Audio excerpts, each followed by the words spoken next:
Bem-vindos ao canal Química Pelúcio, e nessa videoaula nós vamos continuar falando, né, sobre a ionização desses ácidos, ok? Bom, até então nós estávamos vendo as constantes de ionização, certo? Vimos a constante ácida, vimos que quanto maior é o valor da constante ácida, mais ionizável, certo? Mais forte é o nosso ácido que a gente está manipulando, ok? Mas a questão é a seguinte, até agora nós estávamos lidando com ácidos que nós chamamos de monopróticos, ou também chamados de monoácidos. Como assim, professor? O que seria um monoácido? Nesse caso, gente, um monoácido nada mais é do que um ácido que tem apenas um hidrogênio ionizável na sua molécula, certo? Então, um monoácido ele libera só um H+. Um exemplo disso é o próprio ácido cianídrico, certo? A gente percebe aqui que ele tem apenas um único hidrogênio ionizável na sua estrutura. Então, por exemplo, se eu fizesse lá a ionização dele, eu teria apenas um H+ dele, ok? Então, isso que eu chamo de um ácido monoprótico. É um ácido que tem apenas um hidrogênio ionizável, ou seja, um único hidrogênio que seria, no caso, aí, ia ser liberado, né? O cátion H+ seria liberado em meio aquoso, na água, certo? Então, isso nós chamamos de ácido monoácido, certo? Por exemplo, aqui também temos o ácido clorídrico, ácido fluorídrico, certo? Então, são exemplos de monoácido.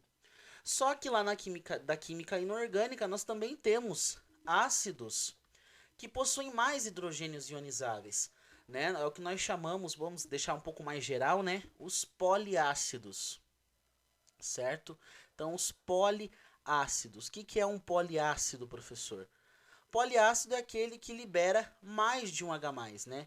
Então ele pode ter dois hidrogênios ionizáveis, ele pode ter três, ele pode ter quatro, certo?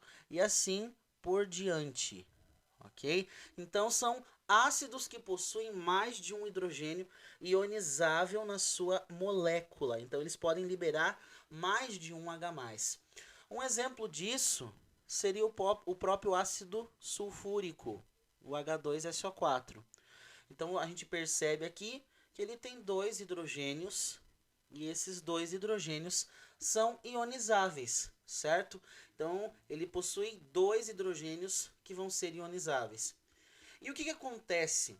Os poliácidos, como eles têm mais de um hidrogênio ionizável, eles vão liberando esses hidrogênios, esses H+, de maneira etapa, por parcela, certo? Eles não vão liberar todos ao mesmo tempo.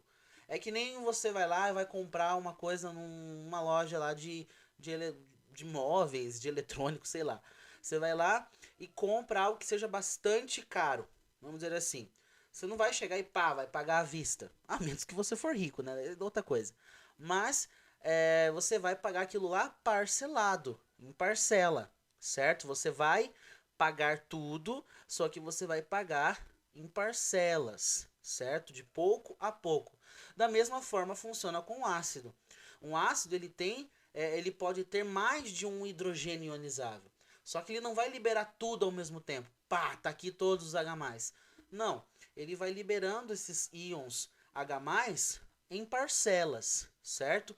E essa liberação em parcelas é o que nós chamamos de etapas de ionização, ok? Então, de que maneira que os poliácidos eles vão liberando esses cátions H+? Parcelados em etapas de ionização. Então, por exemplo, como que seria, já que o ácido sulfúrico aqui ele tem dois hidrogênios, como seria a primeira etapa? A primeira etapa dele de ionização. Ó, bem tranquila essa parte. Bom, ele vai liberar o primeiro H+ dele, dessa estrutura. Então aqui, ó, o H2SO4.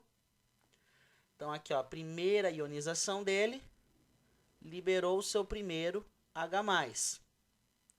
Só que o outro hidrogênio vai permanecer nessa estrutura, certo? Então, o outro hidrogênio vai permanecer nessa estrutura. A gente percebe aqui, ó, que formou esse ânion HCO4 menos 1, certo? Justamente porque ele perdeu um dos seus hidrogênios, que é H mais 1, né? H mais 1. Então, essa aqui seria a primeira etapa. E qual seria, então, a segunda etapa? Bom, ele perder esse outro hidrogênio, certo? Ele ionizar esse segundo hidrogênio. Então, a segunda etapa, nessa segunda etapa, ele vai liberar exatamente esse hidrogênio ali, que está naquele ânion. Então, aqui, ó, HCO4 menos, e ele vai liberar, então, o próximo H+, aqui. Pronto. Agora o ânion CO4 fica livre, né? Liberou todos os seus hidrogênios, ok? Deixa eu só arrumar aquele 2 ali. Aí.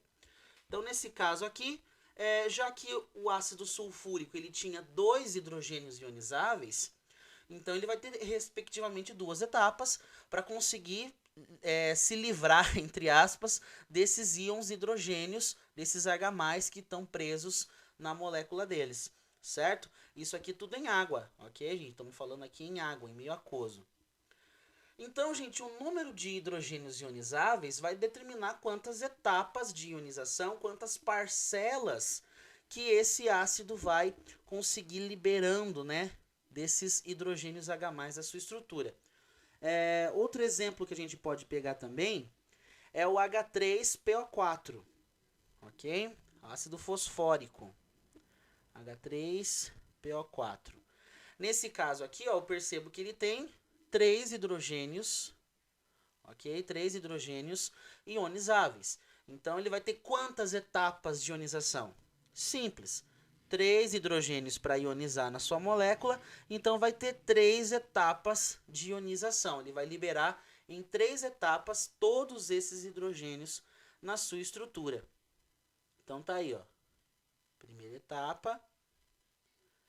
Nessa primeira etapa, ele vai liberar o seu primeiro H+ da estrutura. Então, aqui, ó, H3, PO4, certo?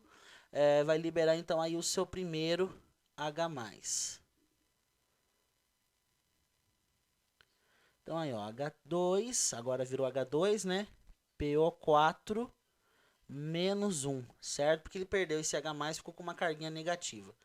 Aí, nesse caso, vai vir aqui, segunda etapa, e ele vai liberar esse também, esse próximo aqui, hidrogênio, certo?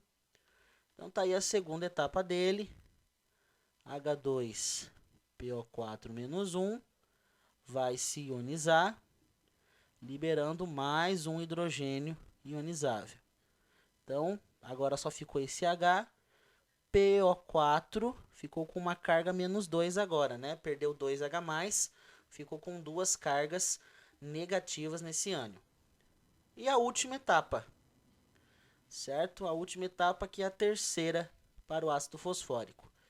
Já que ele vai ter, então, aí mais esse hidrogênio, certo? Para ionizar.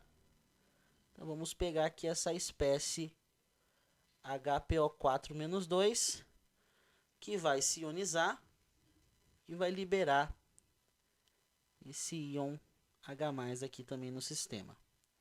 Pronto, nosso ânion fosfato está livre, certo? Está livre aí de todos os hidrogênios na sua estrutura. Ficou só o ânion PO4, né? O ânion sulfato. Sulfato não, fosfato, certo? Então, olha só. Então, a quantidade de íons H+, a quantidade de hidrogênios ionizáveis, vai determinar quantas etapas de ionização esse ácido vai ter, ok? Bom, gente, agora o que isso tem a ver exatamente com as constantes, né, ácida e tudo mais, com o Ka? Porque nesse caso, gente, um monoácido, ele vai liberar apenas um H+. Por consequência, ele vai ter apenas uma constante ácida. Então, um monoácido, ele vai ter apenas um Ka, certo? Um Ka que representa exatamente o único hidrogênio ionizável que ele tem. Ah, professor, então quer dizer que a quantidade de hidrogênios ionizáveis significa a quantidade de constantes de ácido que esse ácido vai ter? Exatamente. Então, por exemplo, aqui, o ácido sulfúrico ele tem 2 hidrogênios ionizáveis. E nós vimos aqui a sua primeira etapa liberando o primeiro H+, e a segunda etapa liberando o segundo H+. E cada uma dessas etapas de ionização vai ter uma constante. Ah, então cada uma dessas etapas vai ter uma constante. Sim. Aqui então eu vou ter uma constante Ka1 e aqui eu vou ter uma outra constante Ka2, certo? Mas professor, as duas são iguais? Não, elas não são iguais. E qual que é maior, qual que é a menor? É bem simples, isso aqui é via de regra. Para um poliácido, a primeira constante, certo? A primeira constante de ionização, ou seja, a constante da primeira etapa, sempre vai ser maior que todas as outras, certo? Então, a primeira constante de ionização da primeira etapa, sempre vai ser a maior. Então, por exemplo, aqui, vou colocar um número qualquer, ok? Fora de uma tabela precisa, né? Só para vocês entenderem. Por exemplo, aqui seria K elevado a 2, 10 elevado a 2. Já a constante K2, aqui já seria K elevado a menos 1, certo? Então, a primeira etapa sempre será a que tem a maior constante ácida. Isso quer dizer, gente, que quando um ácido ele sofre ionização, a primeira etapa dele é o momento onde ele mais libera H+. Ah, professor, então quer dizer que na primeira etapa é onde ele mais consegue jogar H+ no sistema? Exatamente. É onde ele consegue ionizar cada vez mais, certo? É onde ele consegue ionizar mais. E o que significa isso, professor? Ele conseguir liberar mais. Vamos fazer a mesma analogia que a gente fez agora há pouco sobre comprar um produto numa loja. Você sempre tem que dar uma entrada, certo? Você sempre tem que dar ali uma entrada. E normalmente essa entrada, esse dinheiro ali de entrada que você tem que dar, normalmente tem que ser maior do que as parcelas. Vamos dizer assim. Então você tem que dar uma entrada para você conseguir fazer a garantia, né? Pegar e levar o seu produto para casa. Aqui, de uma maneira análoga, a gente pode dizer a mesma coisa. A primeira etapa ela seria a entrada, o quanto de H+ que esse ácido vai ter que jogar no sistema. Então ele entra, mergulha na água e pá, começa a ionizar. A primeira etapa onde ele mais joga H+ no sistema. Por isso que a constante da primeira etapa é maior, certo? Por isso que a constante na primeira etapa ela é a maior. E assim, gente, as constantes elas vão decrescendo conforme a quantidade de etapas que nós vamos ter. Então, por exemplo, aqui, ó, no caso do ácido sulfúrico, o K1 é maior que o K2. Isso significa o quê? Que a primeira etapa é onde ele mais libera hidrogênios, né, cátions e hidrogênios no meu sistema. Agora aqui no ácido fosfórico, ele tem 3 etapas. Agora adivinha, quem que é a maior de todas? Aonde que ele libera mais hidrogênios ionizáveis? Na primeira etapa. Então, como ele tem 3 etapas, ele vai ter 3 constantes de ionização respectivas a cada etapa que ele tem de ionização, certo? Então ele vai ter uma constante para a primeira etapa, uma constante para a segunda etapa, uma constante para a terceira etapa, certo? Então, e cada constante vai ter um valor. E adivinha qual que é a maior? É o K1, certo? A primeira constante aqui ela vai ser a maior de todas. Por exemplo, aqui seria, sei lá, 10 a 3. Aqui já seria 10 a menos 1. Aqui já seria 10 a menos 5, certo? E você percebe que eu coloquei números bem estratégicos aqui. Eu mostrei para você aqui, ó, por exemplo, que a primeira etapa tem um maior valor. E se você perceber, conforme eu vou descendo aqui para as etapas, né, primeira, segunda, terceira, tal, eu percebo que o valor da constante ela vai diminuindo. E essa é a tendência mesmo, gente. Então, se um ácido tiver 4H+, 4 hidrogênios para ionizar, 4 etapas. A primeira vai ser a maior de todas, a segunda diminui, a terceira diminui mais, a quarta diminui mais ainda. Então, conforme ele vai sofrendo várias parcelas, várias ionizações parceladas, essas parcelas vão diminuindo de valor de hidrogênios que vão se ionizando, certo? Então, é por isso que a primeira é a maior de todas, porque é onde ele joga mais hidrogênios no sistema. Aí na segunda etapa já libera um pouco menos, aí na terceira etapa a parcela diminui, a quarta etapa, caso tenha, né, vai diminuindo cada vez mais, certo? Então, conforme vai acontecendo etapas, vai diminuindo o valor dessa constante. Show de bola? Então aqui, gente, para você guardar essa parte, só você lembrar aqui, ó.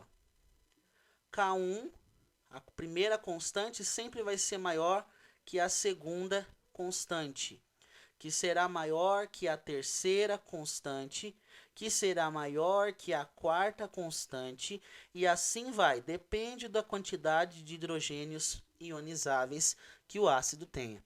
Beleza? Com a quantidade, se ele tiver 5, vai ter 5 etapas, a primeira vai ser a maior e a quinta vai ser a menor, certo? Então, essa é a ideia básica. A primeira sempre é onde o ácido libera mais hidrogênios no sistema, ok? Mas, professor, qual que é a relação dessas constantes? Por exemplo, a relação dessa constante K1 com essa constante K2. Bom, a gente pode relacionar elas para, vamos dizer assim, fazer um englobado, certo? Qual é a constante, uma constante assim meio geral para o ácido sulfúrico? É como se a gente fizesse uma contabilização da constante da primeira etapa com a constante da segunda etapa. Eu quero saber algo meio geral sobre eles. Bom, o que eu vou fazer? Essa constante, ela está relacionada à ionização global do meu ácido. Como assim, professor? Ionização global. Vou mostrar para você. No caso aqui do ácido sulfúrico, ele tem essas seguintes etapas. A primeira aqui, H2CO4, vai liberar aqui um hidrogênio H+, certo?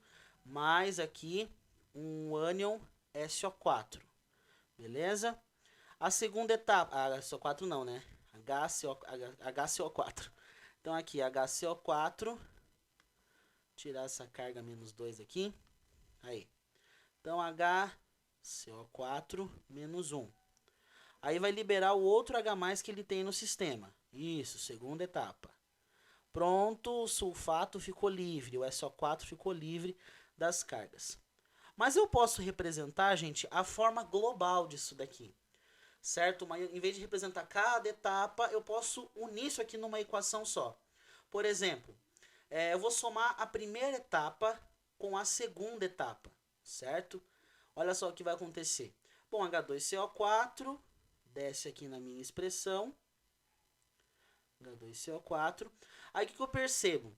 Que eu tenho na primeira etapa um hidrogênio ionizável e na segunda outro hidrogênio ionizável. Por isso eu vou vir aqui e colocar 2H+, certo? Agora olha só, HCO4 e HCO4, aqui na primeira etapa ele foi formado, aqui na segunda etapa ele vai ser consumido. Então, ele some aqui na minha reação. Bom, o SO4 vai ser o ânion formado aqui, né? Então, SO4 menos 2. Então, é isso daqui que eu chamo de equação global. A ionização global. Certo? Então, aqui está a ionização global. Quando eu pego todas as etapas e uno numa coisa só. Aí, nesse caso, eu sei que essa aqui vai ter uma constante K1, que vai ser a maior, e aqui uma constante K2. Como é que fica a relação?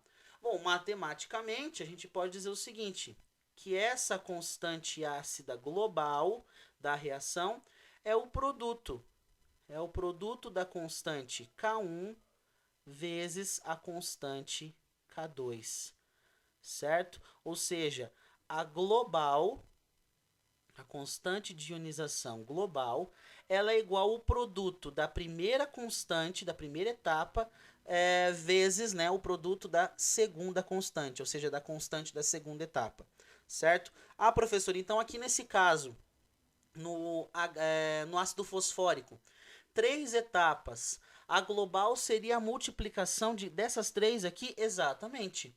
Então, a global dessa daqui, a global ela seria exatamente eu pegar a constante da primeira etapa vezes a constante da segunda etapa vezes a constante da terceira etapa, certo? Então, o produto, se tivesse 4 etapas, seriam 4 constantes, a global, a constante de ionização global, seria o produto das 4 constantes, da primeira, da segunda, da terceira e da quarta etapa, beleza? Tranquilo até aqui, né, gente? Então, a questão dos monoácidos, eles têm apenas uma constante só, certo? Porque eles têm apenas um H+. Já um poliácido, ele vai ter um número de constantes respectivo à quantidade de hidrogênios ionizáveis presentes na sua molécula. Então, 2 hidrogênios vai ser aí, então, 2 etapas. Por consequência, 2 constantes. Lembrando também aqui que a primeira ionização, a ionização da primeira etapa é a que tem maior constante, porque é onde libera mais hidrogênios no sistema. Normalmente nos exercícios, gente, a gente vai utilizar, quando nós se tratar aqui de um poliácido, aqui no ensino médio, a gente sempre vai tratar com a constante da primeira etapa, certo? Vamos sempre lidar com a constante da primeira etapa. Fica um pouquinho mais complicado, mais denso lidar com a constante da segunda, da terceira e da quarta etapa, certo? Fica um pouquinho mais detalhado aí os cálculos, mas para um poliácido, toda vez que vier um poliácido num exercício, a gente vai lidar sempre com a constante da primeira etapa, que é a maior, certo? Então aqui ela é a maior. Bom, gente, então era isso por essa videoaula. A gente tratou então aí os monoácidos, os poliácidos, as respectivas constantes e também as ionizações globais. Então acompanhe a nossa próxima videoaula.